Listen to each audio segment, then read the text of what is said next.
Hey everybody, Dan Cavallari with the Practical Still here today with our Back to the Bottle video on this wonderful Blue Note Single Barrel Reserve Straight Bourbon Whiskey, aged 10 years. This is a single barrel pick from Spirits Wine Provisions here in Arvada, Colorado. And I also want to give them a quick shout out for a thank you for providing me with some lovely decorations for this new set of mine here in the garage. If you watched my original video on this Blue Note, I mentioned that I thought it tasted a lot like Eagle Rare. And I don't know why, after sipping on this bottle for, that long. The taste is not all that similar. I think there's some similar elements that my palate was attaching to. I'm not entirely sure why, but now that I've sipped on it for a while, the two whiskeys do taste very different.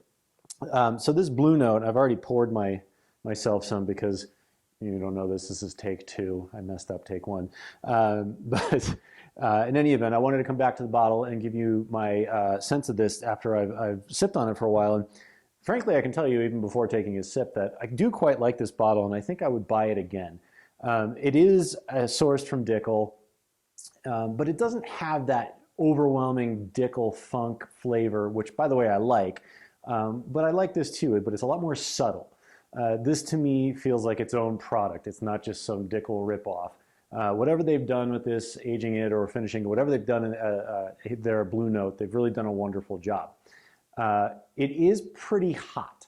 I should take a sip, I guess, so I can legitimately talk about it. Yeah. So in comparison to, like I said, the Eagle Rare, this is definitely hotter. And as the bottle remained open over time, I got more and more of that Dickel flavor. It never approached something like a Dickel bottled in bond or anything, but you definitely get those notes. And again, I like Dickel, so for me, that's a pleasant little blast of flavor. But it's not overwhelmingly so. If you're like kind of on the fence about Dickel, you might still like this one. It does have a little blast of heat right up front, but it dissipates fairly quickly. And what I really like about this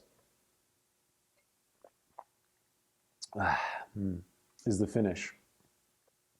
The finish is long, and there's notes of char and things like that, and it's a little bit. It's not fruity. It's very dry, but I like it. It's an oaky sort of flavor, but it doesn't feel young. It doesn't feel heavy-handed. I like this. This is a chewy sort of bourbon to me. Once you get past the heat, and it kind of burns a little bit as it works its way down, but again, it's not unpleasantly so.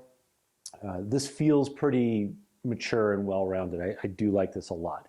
If you like the Dickel funk, but not so much that you would want to buy a bottle of it or really, chew on that Dickel funk for an entire glass of whiskey, this might be a good alternative because I feel like whatever Blue Note has done here to sort of mellow that flavor and combine it with whatever else they're doing at their distillery to make this their own, they've done a really nice job. I think I paid 50 or 60 bucks for this bottle, 10 years old. I would buy it again for sure. So that's my impressions on Blue Note. I'm really impressed with this one. If you see it on the shelf, give it a go. For 10 years old and $60 range, $50 range, not a bad risk to take. Cheers.